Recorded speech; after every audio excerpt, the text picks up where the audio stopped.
하던 거 이어서 볼게요. 34번까지 했는데 35번부터 풀어보겠습니다. 그럼 34부터 37까지가 다 같은 유형이에요. 그러니까 대본 처리를 한다라는 건 같은데 내용이 다른 거죠. 어제 개정 과목은 다 훑어봤는데 그 안에서 4개 중에 2개씩 또 나눠졌죠. 매출 채권 2개랑 기타 채권 2개 그런 식으로 일단 나눠놨는데 35번 한번 볼게요. 35번 대손 처리라는 말이 나왔다. 대손 처리 또는 대손 확정, 대손 충당금과 상계. 그러니까 약간 그 문구 자체를 외우는 게 아니라 느낌을 좀 마셔야 되는 거죠. 대손이 확정되었다라는 거는 대손이 확실히 정해졌다 이 말이잖아요. 그럼 확실히 정해졌으면 대손 처리를 해야겠지. 그렇게 의역을 하시면 되고요. 그리고 또 대손 처리를 할 때 공통적으로 나오는 문구들이 있는데 34번에서 문제가 어제는 언급을 안 했는데 부가가치세는 고려하지 말 것 이렇게 돼 있고요.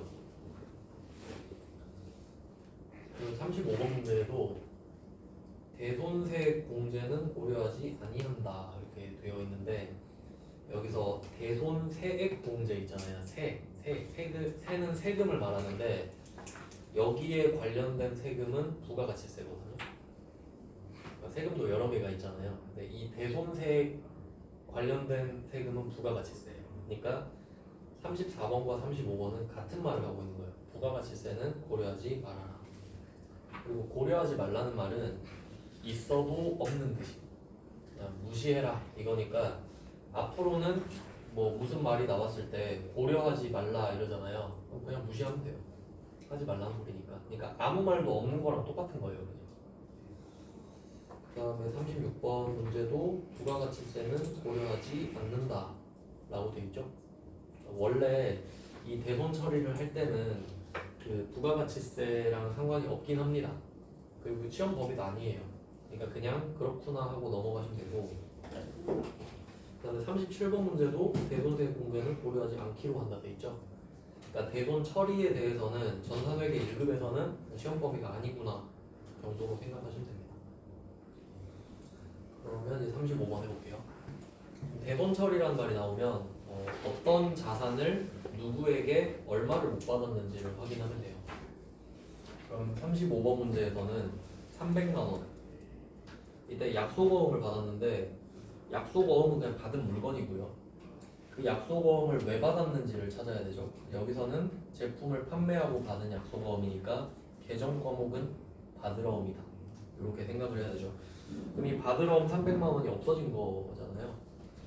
그러면 300만 원을 대손 처리를 해야 되는데 이 대손 처리를 할 때 가장 먼저 봐야 될 게 내가 대손 충당금을 얼마를 충전을 해놨었냐.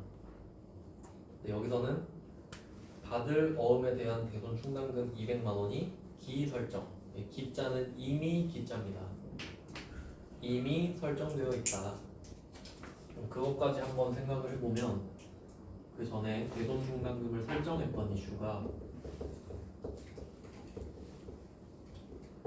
받을 어음에 대한 대손 충당금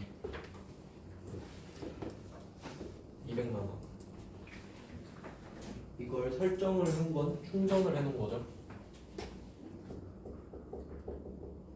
자산 마이너스로 충전을 해놨습니다. 그러면 이 받으러움은 매출채권이잖아요.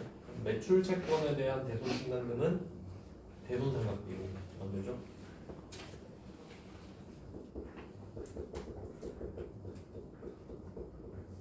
대손상각비 200. 그래서 대손상각비를 제가 현금이라고 비유를 했었어요. 현금 200 써서 버스카드 충전 200 해놨다. 그러니까 비용을 미리 처리했죠.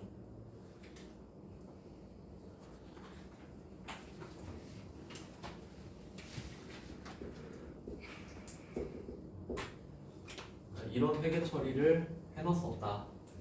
아마 작년 말로 추정이 됩니다. 작년 12월 31일에 했겠지. 왜냐면 이 설정은 12월 31일에 하기로 했으니까. 그럼 이 충당금 200을 확인하고 이제 받으러움을 없앨 거거든요.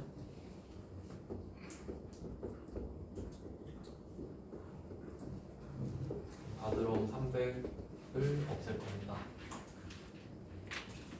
대손 충당금을 설정할 때는 누구한테 못 받을지 모르니까 거래처를 쓸 수가 없다고 말씀을 드렸고, 근데 지금 받으러움을 진짜 못 받은 건 누구한테 못 받았는지 알고 있죠. 그래서 거래처를 써주셔야 되고요.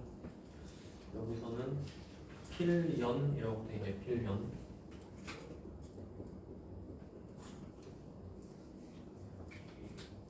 자산의 감소. 그러면 자산 300이 줄어들었으니까 비용 300도 같이 와야 되잖아요.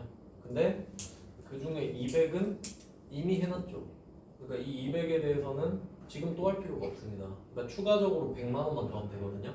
그러니까 이 비용을 대손 충당금 형태로 바꿔놓은 거잖아요. 대손 상각비를 충당금으로 바꿔놨으니까 요거를 꺼내서 쓰면 된다 그랬죠.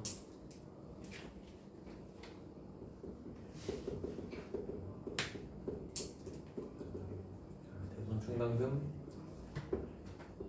200을 먼저 꺼내서 쓰고,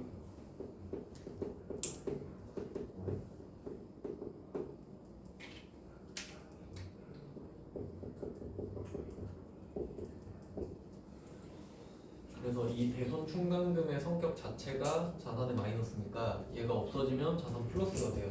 왜냐면 진짜 이걸 사용할 때 자산 300 중에 200이 나가는 걸 막아주는 역할을 하니까, 그러니까 여기서 이 200은 데미지가 없죠. 그럴 줄 알았다? 이런 느낌이니까. 그럼 이제 100만 원이 부족하잖아요. 그러니까 원래는 대손상각비 300으로 하는 게 맞죠.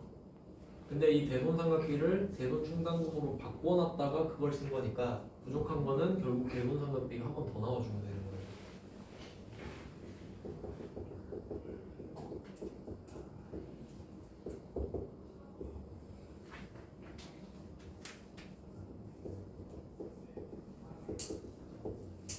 그래서 결론은 받으러 온 300을 못 받은 거에 대해서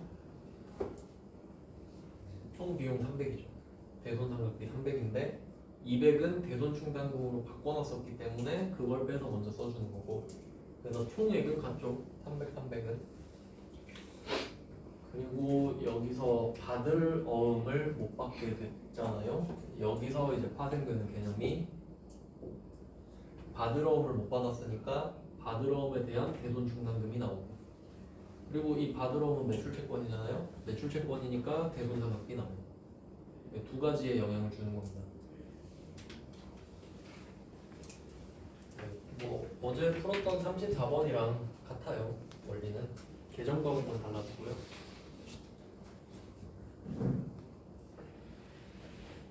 네, 그럼 포맷은 지금 잡혔으니까 두 문제를 봤으니까 이 정도면 뭐 감을 잡으셨을 것 같고, 36번을 한번 볼게요. 36번은 미수금이라고 돼 있죠. 근데 여기서는 미수금이라고 그냥 말을 해줬는데 저라면 이렇게 냈을 것 같아요. 미수금을 딱 언급하는 것보다는 봄꽃 상사한테 사용하던 자동차를 판매하고 받은 약속어, 이 정도로 냈을 것 같아요. 저는 그렇게만 내도 많이 틀리거든요. 그러니까 이제는 약속어는 받았다고 받으러 그렇게 생각하면 안 되죠. 그러니까 제품 매출, 상품 매출이 있을 때만 받으러움이 나올 수도 있다. 그래서 뭐 미수금 그렇게 변환을 해볼 수 있겠다. 그리고 200만 원을 지금 못 받았어요. 봄꽃 상사한테 미수금 200을 못 받았어요. 3개 다 찾았는데, 근데 이게 현실적인 문제거든요. 그러니까 내가 지금 200만 원을 대손 처리를 할 건데, 그럼 대손 충당금이 얼마 있는지를 알아야 되잖아요.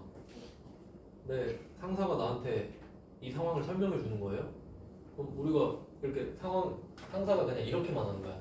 야, 우리 봄꽃 상사한테 200 뻥났대. 알아서 회계 처리해. 이렇게만 말하지. 그럼 우리가 만약에 그러면 대손 충당금 얼마 있어요? 이러면 어떻게 돼요?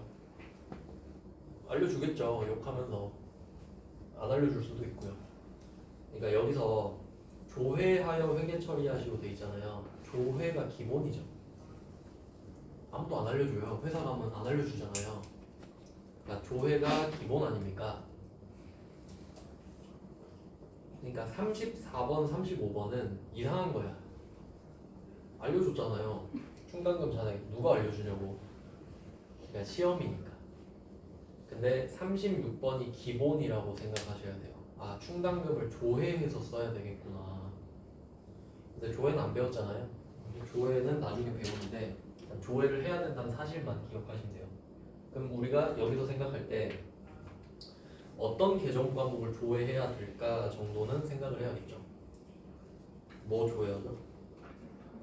대손 충당금, 뭐 미수금 이렇게 조회해야 되죠. 대손 충당금, 미수금 그걸 조회해야겠구나. 그러면 지금 200만 원을 못 받게 됐잖아요. 그럼 여러분이 출제자라고 생각해봐요. 그러면 이때 미수금에 대한 대손 충당금을 200보다 넘게 줬을까 적게 줬을까? 넘게 주면 만약에 조회를 했는데 300만 원 있다고 할게요. 그럼 분계가 어떻게 끝날지 생각해봐요. 300이 있는데 200만 원을 써야 되면 200만 원 쓰고 끝나버리죠. 그럼 답이 차변의 대손 충당금 미수금 200으로 끝나요. 좀 심심하죠. 그러니까 정황상 적게 줬겠지. 그럼 80만 원 줬다고 해볼까요? 대손 충당금 미수금 80만 원 쓰고 120 부족하죠. 그럼 120은 비용 처리를 따로 해야겠네요. 뭐가 나올까요? 기타의 대손 상각. 여기다가 대손 삼각비 쓰고 많이 틀립니다. 매출 채권은 대손 삼각비, 기타 채권은 기타의 대손 삼각비.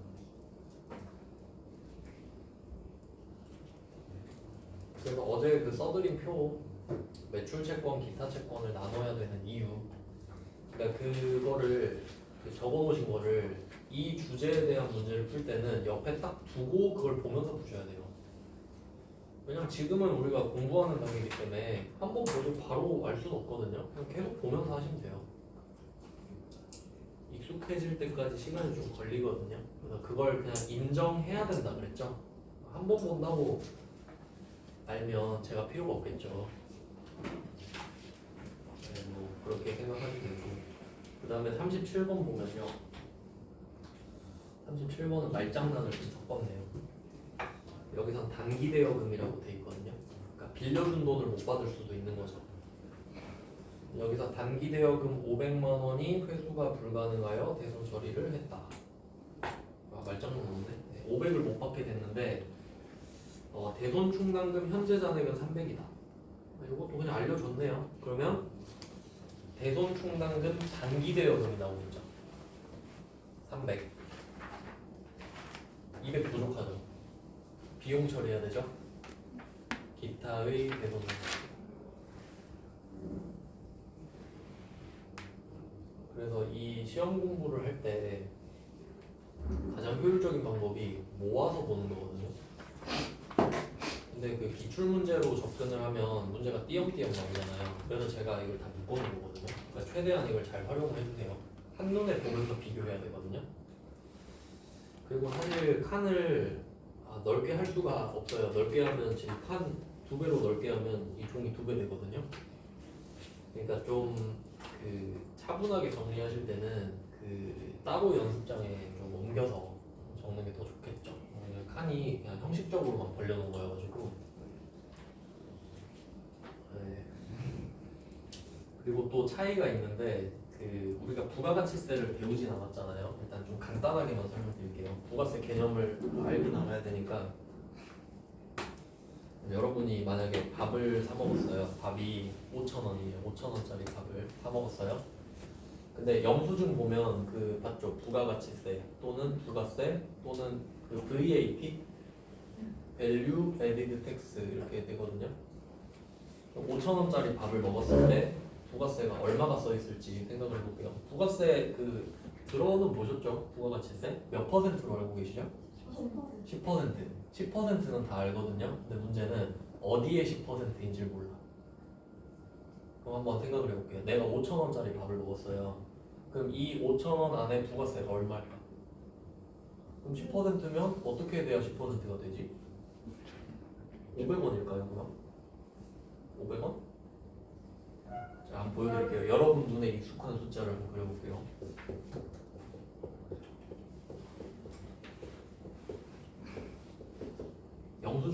이런 느낌 아니에요? 숫자가 예쁜 적 잘 없죠? 숫자가 예쁠 리가 없어요. 왜냐면 이 4545 있잖아요. 4545 이게 밥값이에요. 이게 물건값이라고 밥값. 이게 100%거든요. 밥값의 10%. 500원일 리가 없지. 왜냐면 여러분이 낸 5,000원 있잖아요. 이게 100이 아니라 110이거든요.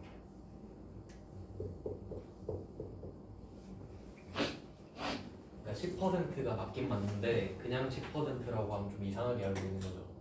110분의 10으로 알고 계셔야 돼요. 부가가치세.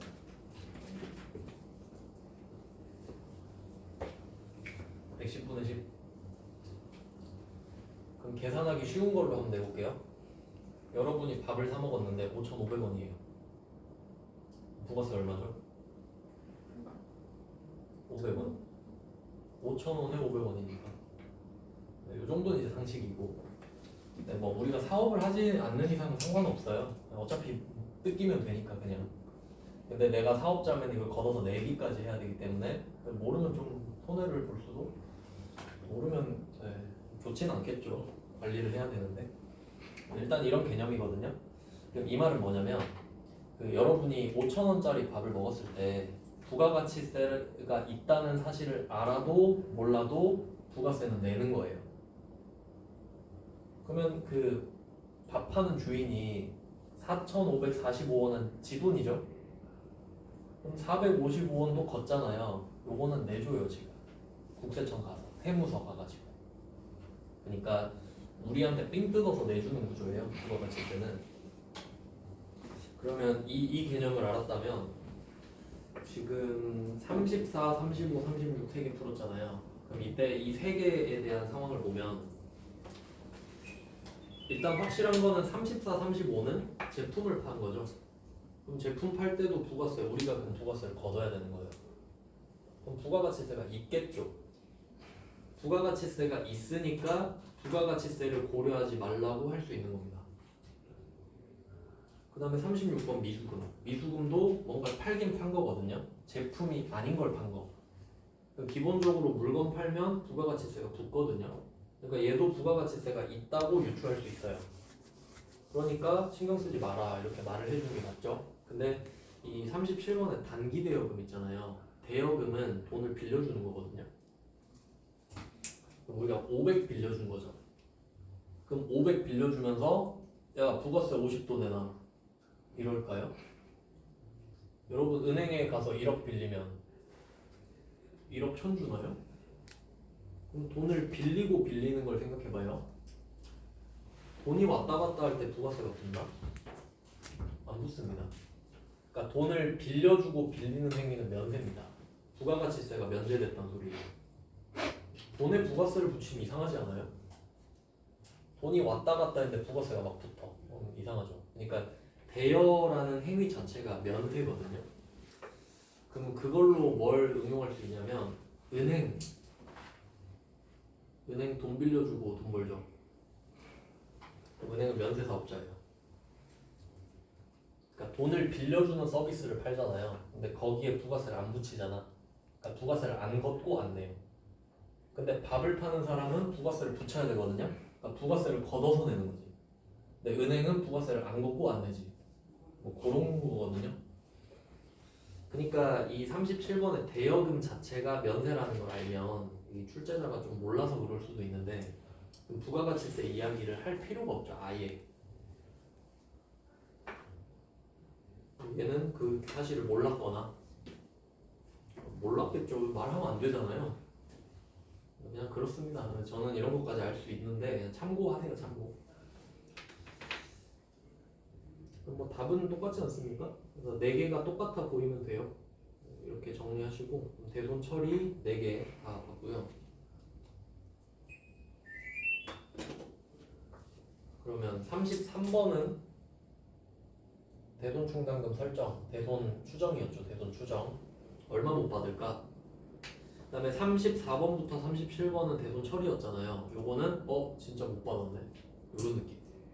그러니까 계속 반복하는 거예요. 내년에 얼마 못 받을까? 내년 돼서 진짜 못 받았네. 이거 계속 반복하는 거지. 그리고 38번 문제. 회수했다고 돼 있죠. 회수하였다라고 돼 있는데 여기서 회수는 정상적인 회수가 아니에요. 제때 회수한 게 아니에요. 그러니까 대손 처리 이후의 회수입니다. 못 받을 줄 알았는데 이렇게도 갚았네 이런 느낌인 거죠.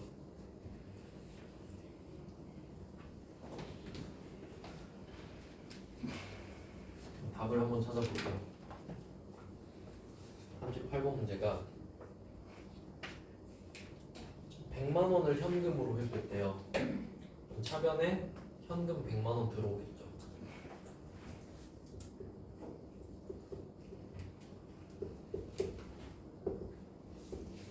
차변에 현금 100만 원.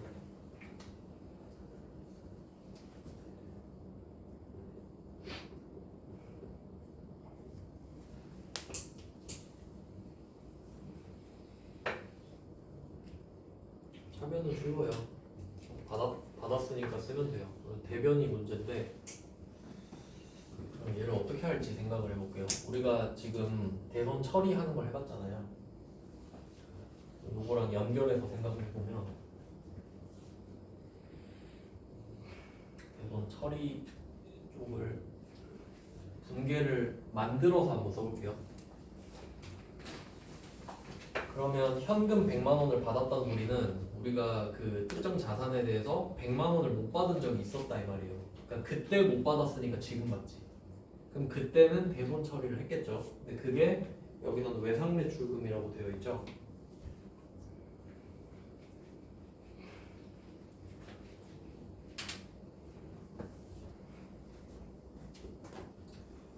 그러면 그때 당시의 분계를 유추해 볼게요.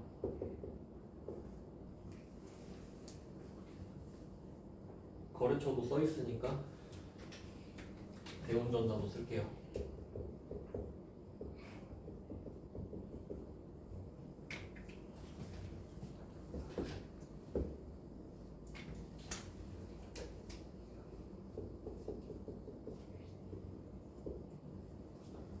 네, 뭐 대손 처리했었으니까 100만 원을 없애고 그럼 그때 대손 충당금이 80만 원 있었다고 가정해 볼게요.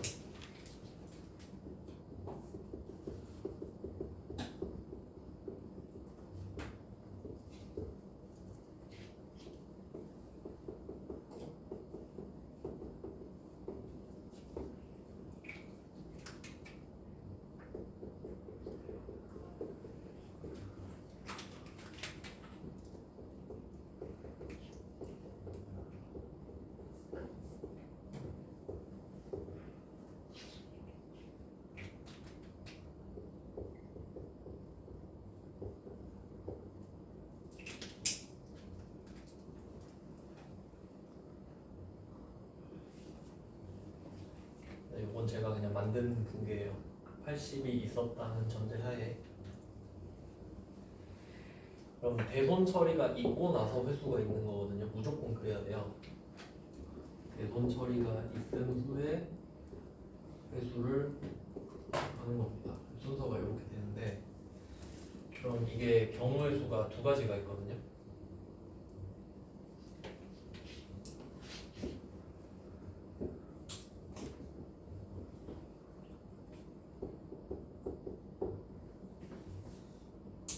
이렇게 연도가 두 개 있다고 해볼게요. 올해가 단기입니다.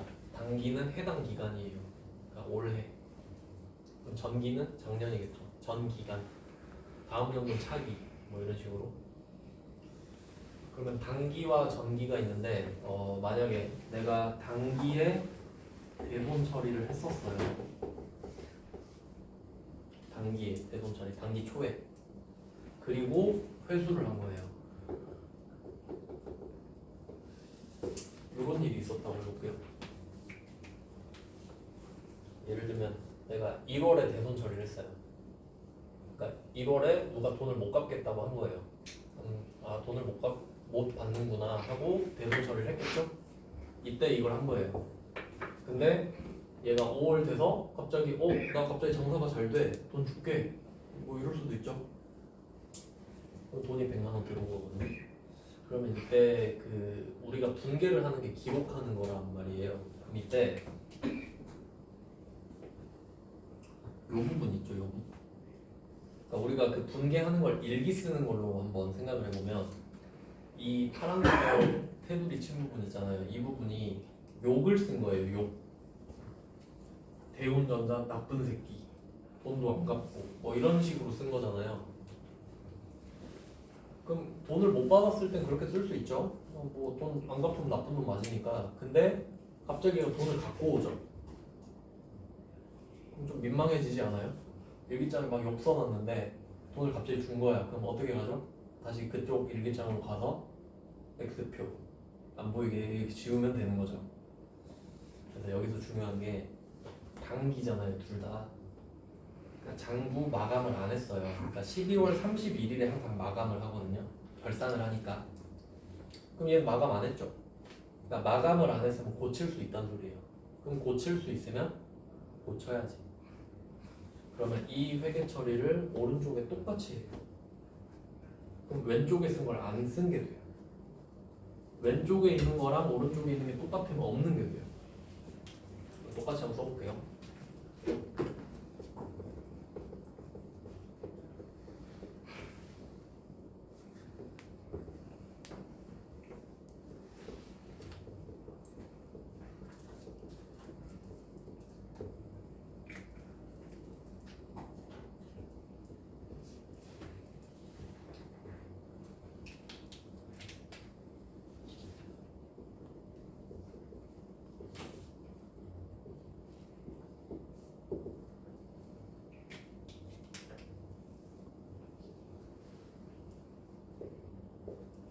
반대쪽에 썼으니까 성격도 반대죠. 자산 플러스 자산 마이너스 비용 플러스 비용 마이너스.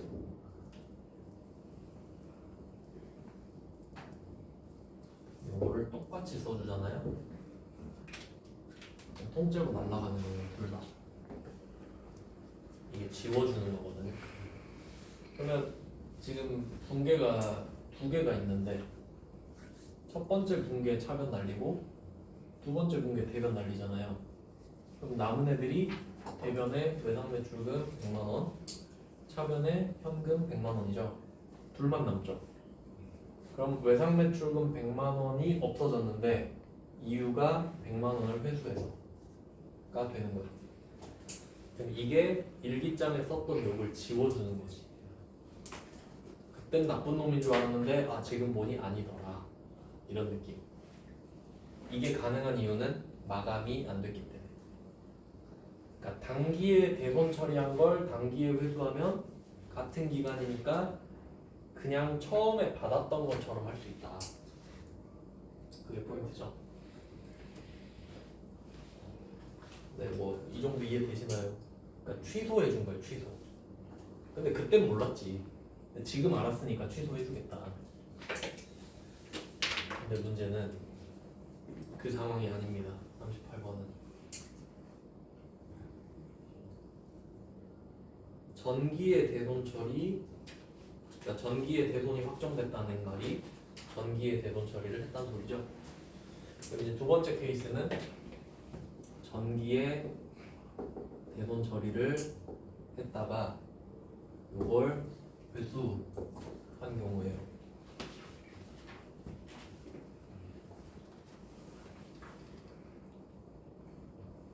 그럼 상황이 어떻게 달라지나 볼게요. 그럼 이제 연도가 달라졌죠. 대손 처리를 했던 연도는 작년이잖아요.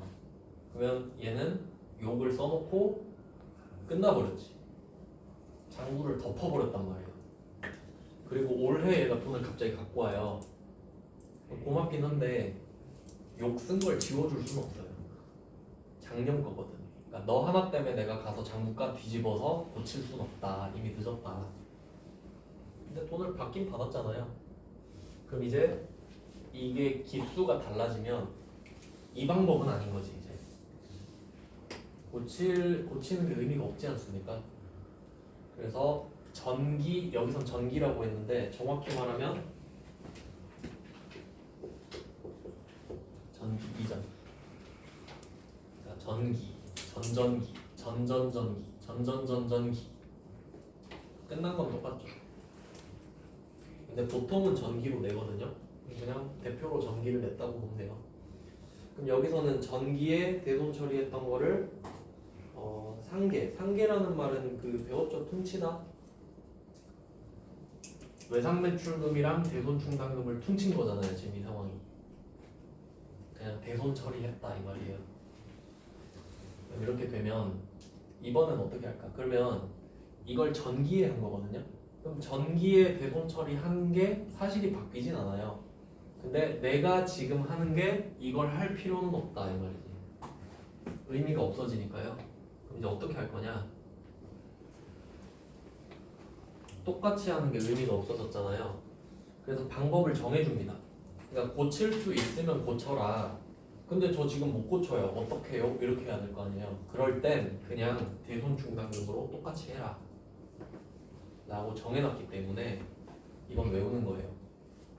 그러니까 전기 이전에 대손 처리했던 걸 단기에 회수를 하잖아요. 그러면 전기의 대손 처리를 어떻게 했든 상관없이 받은 돈 있죠? 100만 원 이거랑 똑같은 금액을 대손 충당금으로 쓰기로 했어요. 그냥 그러기로 했어요. 근데 이건 외우는 거예요. 그러니까 외웠는지 물어보는 거예요. 이 문제. 답이 100만 원입니다.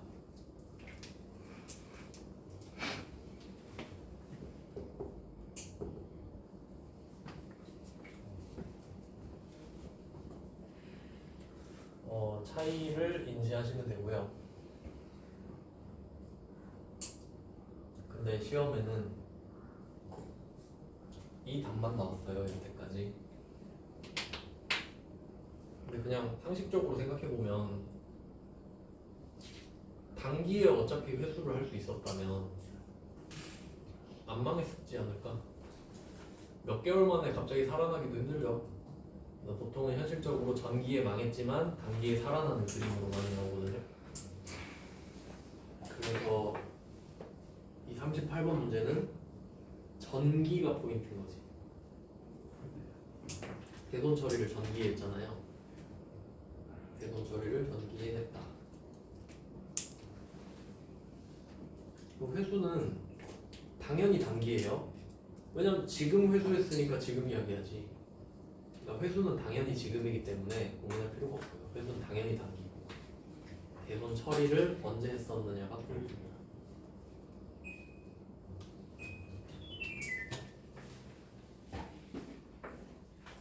네, 그럼 3개 다 해봤네요. 38번은 대손 처리했던 걸 회수 그런 거죠. 대손 처리했던 걸 회수. 그리고 여기에서도 원래는 좀 디테일하게 보면 그러니까 이게 물건을 판매한 이슈가 섞여 있기 때문에 부가가치세가 당연히 얽혀 있을 수밖에 없거든요. 근데 그나마 다행히게도 전산회계 1급에서는 이 대손에 관련된 거에서 부가세를 항상 고려하지 말라고 해요. 그래서 지금 38번 문제도 부가가치세에 대한 내용을 언급하지 않고 있죠. 그러니까 이 언급을 안 했다는 것 자체가 부가가치세를 고려하지 아니한다랑 같은 말인 거예요. 그 정도로 보시면 돼요. 그러니까 대손에서는 전산회계 1급 공부할 때는 대손에서 부가가치세를 언급할 리가 없다 정도로 알고 계시면 돼요. 원래는 있는데 방금 너무 어려워지거든요. 대손을 3가지 이슈로 정리를 해봤어요.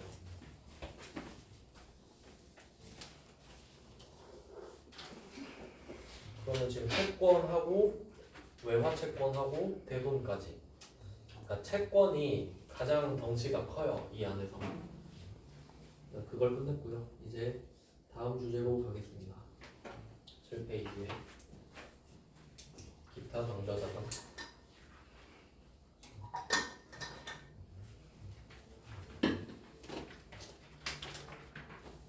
이제 당좌자산이 끝나갑니다. 오늘 당좌자산이 끝나요.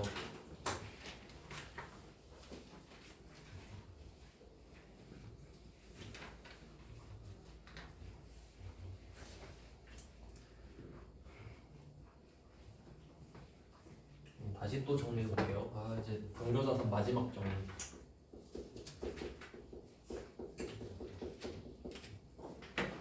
뭐 솔직히 말하면 이거 써놨잖아요. 근데 왜 계속 쓰냐면 여러분이 안 보니까 그래요.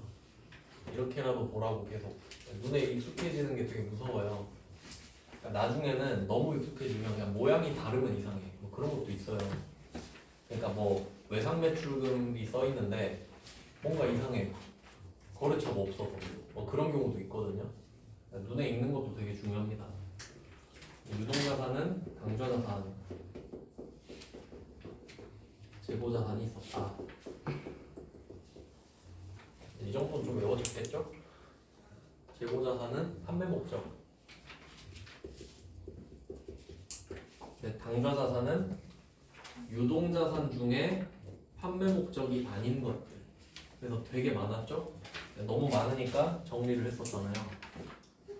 첫 번째가 현금, 수표, 현금 과부족이 같이 나왔고, 두 번째가 단기 매매증권 나왔고, 이 순서는 현금화가 빨리 되는 순서였죠? 이제 그 다음이 채권이었잖아요. 금전채권. 금전채권은 외화채권도 포함이 됐고, 채권을 다루다 보니까 돈을 못 받는 일도 있었으니까 개손을 한 거예요. 그러니까 여기까지 지금 끝난 겁니다. 그럼 이제 당좌자산 안에 한 팀에 지금 이상한 애들, 성격이 다른 애들 있잖아요. 그리고 또 나머지가 또 있어요. 그래서 그걸 기타 당좌자산이라고 그냥 이름을 지어놓은 거예요, 제가.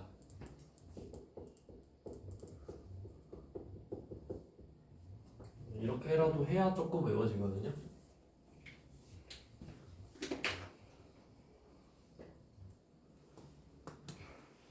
왜냐면 제가 뭐 책 여러 개로 수업을 해봤는데 그 어떤 책에도 당좌자산을 이렇게 체계화 해놓은 거는 없어요. 그냥 쭉 나열해 놨거든요. 머릿속에서 정리를 하면서 보셔야 돼요. 이렇게 계속 누적 복습을 안 하면 나중에 엄청 힘들어져요. 그러니까 인풋은 있는데 그러니까 입력은 하는데 출력을 안 해버리잖아요. 그럼 머리가 터져요. 그러니까 이렇게 계속 입력하고 출력도 해보는 거예요. 이렇게 해서 당좌자산이 이런 게 있구나. 납득 한번 하고 이해하고 외우고 그런 식으로 계속 반복해요. 이제 기타 당좌자산은 진짜 찌끄레기들이죠. 완전 찌끄레기. 그러니까 얘네들은 그래도 덩어리가 좀 있잖아요. 그냥 건더기도 없는 애예요. 한번 보겠습니다. 그러면 39번부터 보면 되는데 39, 40, 41 이게 세 개가 세트예요. 39, 40, 41이 세트예요. 세 개 묶어서 컨셉은 출장비입니다. 컨셉 출장비.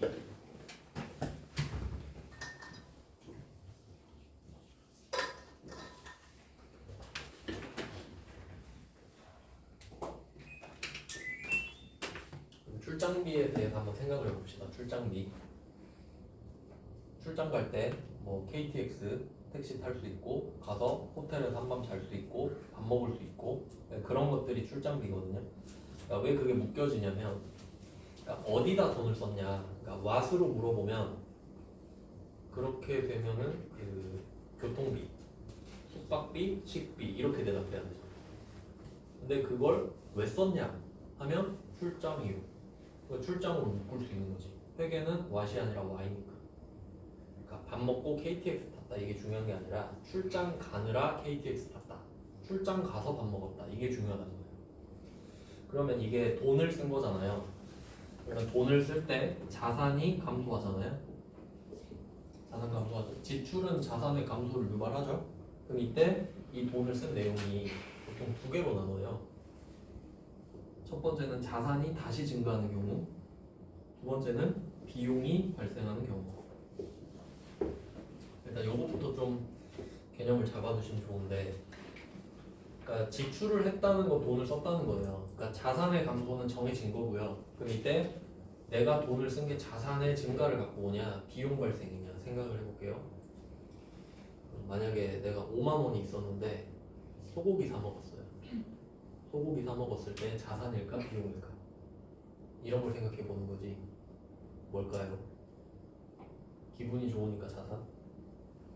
내 살이 됐으니까 자산? 비용 같지 않아요? 우리 밥 먹으면 식비라 그러잖아요. 왜냐면 먹고 없어졌잖아요. 없잖아 형체가 지금. 약간 그런 느낌으로라도 생각을 해야 되거든요. 원래는 그게 아니지만 야매로 그냥 알려드리는 거예요. 느낌을 알아야 되니까. 밥 먹으면 없잖아요. 밥 먹고 비용. 근데 5만 원 가지고 주식을 샀어요. 동전주 5만 원어치 산 거예요. 그럼 요거는 자산이죠. 그러니까 어떤 느낌으로 보면 되냐면 우리가 일상에서 말하는 투자와 소비로 생각을 하면 되는데 소비는 내가 이 돈을 썼잖아요. 이 쓴 돈이 돈을 벌 확률이 0%일 때. 밥 사 먹으면 돈이 들어올 확률이 없잖아요. 근데 주식 사면 주가 오를 확률은 있지. 배당 받을 확률도 있고 무조건 그런 건 아니지만 확률이 있긴 있잖아요. 그럼 그런 걸 투자라고 하지 않습니까? 그러니까 내가 쓴 돈이 가격이 오를 수가 있을 때 자산이라고 하잖아요. 그래서 그 자산이라는 글자에서 산자 있죠. 산자가 나을 산자예요. 나을 산자. 출산할 때 그러니까 지가 스스로 낳는다고 그게 자산이에요. 그게 투자죠. 그럼 그게 자산. 그럼 돈 쓰고 없어졌다. 비용. 이런 느낌. 원래 분류할 수 있는 게 되게 많은데 이건 야매예요. 책에 이렇게 말 절대 안 해요. 근데 느낌을 잡자 이거지. 그럼 출장 갔다 오면 어떻게 돼? 자산일까 비용일까? 비용이겠죠. 이렇게 잡자는 거지 일단은. 비용이겠네요. 출장비는. 출장비가 자산이 될 수는 없을 겁니다. 형체가 없으니까요. 일단 이렇게 잡아놓고 그러면 지금 회계 처리를 하는 게 기준이 항상 회사거든요. 회사. 그러니까 우리가 회사원 입장으로 하는 게 아니라 회사가 회계 처리를 하잖아요. 그러면 직원이 출장을 갔다고 하면 출장비를 회사가 내줘야 맞죠. 회사 일 때문에 돈을 쓰는 거니까. 출장가 근데 네 돈 써 하면 아무도 안 가죠. 그러면 출장비를 주는 방법에 대해서 생각을 해볼게요. 출장비 주는 방법. 실제 상황이에요 이거는. 왜냐면 그거 자체를 배우는 거니까. 출장비 지급 방법. 일단 세 가지가 있는데 첫 번째, 제일 좋은 거 생각해 볼게요. 여러분이 출장을 가는데 회사가 출장비를 어떤 식으로 줘야 기분이 가장 좋을까? 뭐 좋지는 않은데 그냥 덜 불편할까? 첫 번째, 법카를 줍니다. 제일 좋잖아요. 제일 깔끔하죠. 그냥 KTX 탈 때 긁고 밥 먹을 때 긁고 숙박비 긁고 아무 생각 없이 그냥 긁으면 되죠. 법인카드를 준다.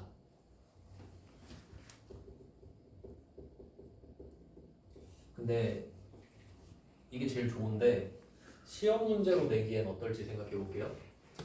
그러면 출장을 한 덩어리로 생각하면 내가 출장을 뭐 한 3일 갔다 온다고 했을 때 밥 여러 번 먹고 숙박 여러 번 하고 교통비도 여러 번 쓰죠. 세트로 출장비잖아요. 근데 법카를 주면 다 쪼개지죠. 다 쪼개지니까 문제 내기가 그래서 좀 안 내나 싶은데 이거는 내진 않았어요. 그리고 부가가치세도 고려하고 뭐 그런 게 있어서 일단 이거는 나오진 않아요. 그러니까 방법을 생각해 보자는 거예요. 그다음에 두 번째, 이제 조금 번거로운 방법. 현금을 줘요. 현금을 주면서 쓰고 현금 영수증 받아와. 좀 이제 불만 생기죠. 귀찮은데 이렇게 되죠. 어쩔 수 없지. 내 돈은 안 쓰니까. 그래서 현금을 받아서 근데 여기서 현금 받았는데 현금 영수증 안 하면 어떻게 돼요? 큰일 나지. 왜냐면 회사에서 현금을 주고 그 현금을 쓰고 현금 영수증을 받잖아요. 그 현금 영수증을 파는 개념이거든요. 그러니까 회사가 쓴 거니까. 그래서 얘는 당연히 현금 영수증이 포함이 돼야겠죠. 그냥 영수증이라고 할게요. 영수증. 좀 복잡해요 이 부분이. 부가가치세를 알아야 이해할 수 있거든요. 그러니까 지금은 간단하게만 할게요. 3번 최악. 최악은 일단 갔다 와. 뭘로요? 뭘로 써야 되죠? 내 돈으로. 갔다 오면 줄게. 최악이죠. 그럴 수도 있지. 현금인데 사비. 물론 그러니까 순서가 바뀐 거죠. 2번은 현금을 먼저 주고 그걸로 쓰고 와라. 3번은 네 돈으로 쓰고 오면 돌려주겠다. 협박이지. 그러니까 한번 인지를 잡힌 거잖아요. 그러니까 얘는 진짜 현금 영수증을 파는 개념인 거야. 영수증을 줄 테니까 돈 주세요 이거니까요. 이런 걸 이제 환급이라 하지 않습니까? 실비 변상 이런 개념이에요. 이해되시죠? 세 개가 있어요. 근데 시험에 나온 건 2번, 3번이었거든요. 그러니까 항상 회계 공부를 할 때는 실제 상황을 문제로 내는 거잖아요. 막 없는 일을 지어서 내는 게 아니잖아요. 그러니까 경우의 수를 한번 생각해보고 그 중에 뭐가 나왔네? 그럼 어떻게 해야 될까? 이런 식으로 접근을 해야 되는 겁니다. 그럼 한번 볼까요? 39번. 39번을 보면서 이 중에 39번이 몇 번일지 한번 생각해 볼게요. 39번 12월 2일. 12월 2일 제 생일인데 본사 영업부 직원 김 부장씨가 출장에서 돌아와 6월 25일 회사에서 지급한 출장비 50만 원에 대해서 어쩌고 저쩌고 했었다. 딱 한마디로 요약하면 우리 회사에서 지금 김 부장이 출장 갔거든요. 6월 25일에 갔어요. 그때 50만 원 맡겨놓은 거예요. 근데 얘가 한 5개월 만에 돌아왔죠. 12월 2일 만에. 근데 얘가 영수증을 갖고 왔는데 47만 5천 원이라고 써 있는 거예요. 이게 상황입니다. 이걸 상황을 이해를 해야겠는데, 근데 여기 출장비에 가지급금이라는 말이 있죠. 여기서 가자를 해석을 해야 되는데, 그 가지급 뭐 요거는 일상에서 잘 못 들어보셨을 수도 있는데 그건 들어보셨을 거예요. 가계약, 가건물 이런 거. 그럼 가계약하면 임시로 계약하는 거 말하죠. 진짜 계약서 쓰기 전에 내가 진짜 계약하고 싶으면 성금 쏴버리잖아요. 그런 걸 가계약이라 하잖아요. 그럼 여기서 가짜는 임시라는 성격, 임시 먼저 이런 느낌이거든요. 근데 한자로 쓰면 거짓 가짜예요. 거짓 가짜. 근데 거짓으로 해석하면 안 되죠. 임시라고 해석하시면 돼요. 일본식 한자 해석이거든요. 가건물도 그렇죠. 가건물도 임시 건물이에요. 진짜 건물이 아니라 약간 뭐 컨테이너 건물 이런 거. 네, 그러니까 왜 가지급금이라 쓰냐. 얘가 출장을 가는 건 팩트인데 가서 얼마 쓸지 모르죠. 그러니까 일단 50만 원 맡겨놓게 써보고 와 이런 느낌이죠. 그러니까 가지급금인 거예요. 개념 자체가. 그러니까 약간 대여금이랑 비슷해요. 일단 맡겨놓는 개념이니까 일단 이렇게 정리해 두시고 좀 쉬다가 39번부터 풀어볼게요.